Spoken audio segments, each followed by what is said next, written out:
city of hollow bells.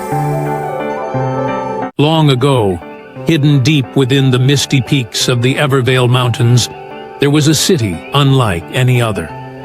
Its name was Hollow Bells, a place where no one spoke, and the only sound was the soft, haunting chime of bells. The city was said to have been built by the wind itself, its towers of bronze and silver crowned with bells that swayed gently with every breeze. It was a place of silence, where dreams were carried on the air and promises whispered into the wind. For centuries, the people of Hollow Bells lived in quiet harmony, bound by an ancient spell that had stolen their voices. They could not speak, not with their mouths, nor with their hands, and so they learned to listen. They listened to the rustle of leaves, the distant roll of thunder, and most of all, to the bells. Each chime carried a message, a secret language passed from heart to heart. But the spell was not eternal. A prophecy had been carved into the oldest bell, hidden deep within the bellkeeper's tower. When the voice of the forgotten rises, and a heart speaks where none dare to sing, the spell shall break, and silence will fall. For generations, the prophecy was ignored. No one believed it could come true, until the night a wanderer named Elira arrived. Elira was unlike anyone who had ever come to Hollow Bells. Her hair was the color of dusk, tangled and wild, and her eyes shimmered like moonlit water. She carried a voice within her, though she had not spoken a word in years. Her mother had warned her that voices could be dangerous, that they could break hearts as easily as they could heal them. So Elira had locked her voice away, burying it deep within her chest like a hidden flame. When she arrived in Hollow Bells, the silence felt heavier than anything she had ever known. The streets were empty, the air filled only with the soft, hollow ringing of the bells.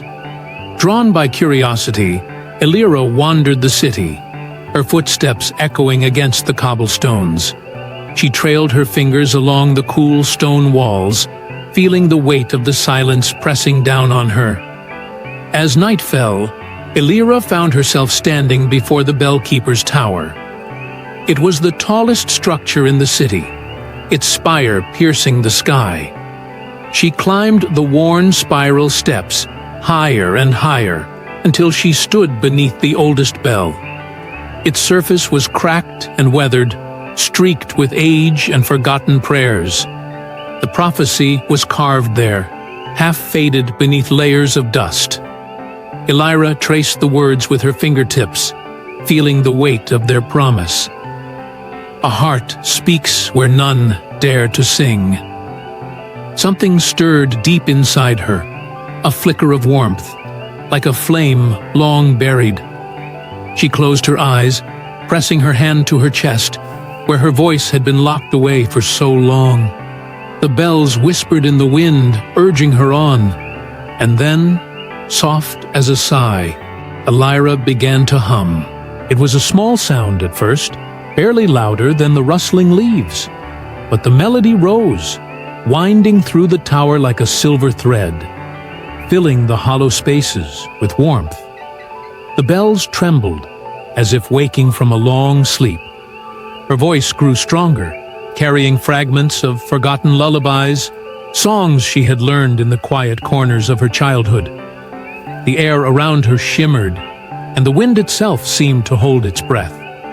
One by one, the bells began to chime, not in their usual soft whispers, but in bright, clear tones that echoed through the city.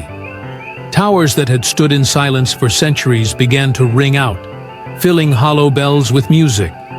The people woke from their homes, drawn by the sound. They stood in the streets with wide, tear-filled eyes as the city bloomed with melody. And slowly, as if remembering how, they began to speak. Soft murmurs at first, names spoken for the first time in generations, then laughter, and finally songs. By dawn, the spell was broken. Hollow Bells was no longer a city of silence, but a city of voices, each one carrying its own music, its own story. Elira stood at the top of the bellkeeper's tower, her heart light as the wind. Her voice had opened the gates of the forgotten city, but more than that, it had set something free within her own heart. She had thought her voice was something to be feared, something fragile and dangerous, but in the end, it had been the key all along. From that day on, the bells of Hollow Bells rang not only with the wind, but with songs carried by every heart that had once been silent. And Elira's voice, soft and wild as the breeze, echoed through the city for generations to come. A promise that even in the deepest silence, there is always music waiting to rise. The end.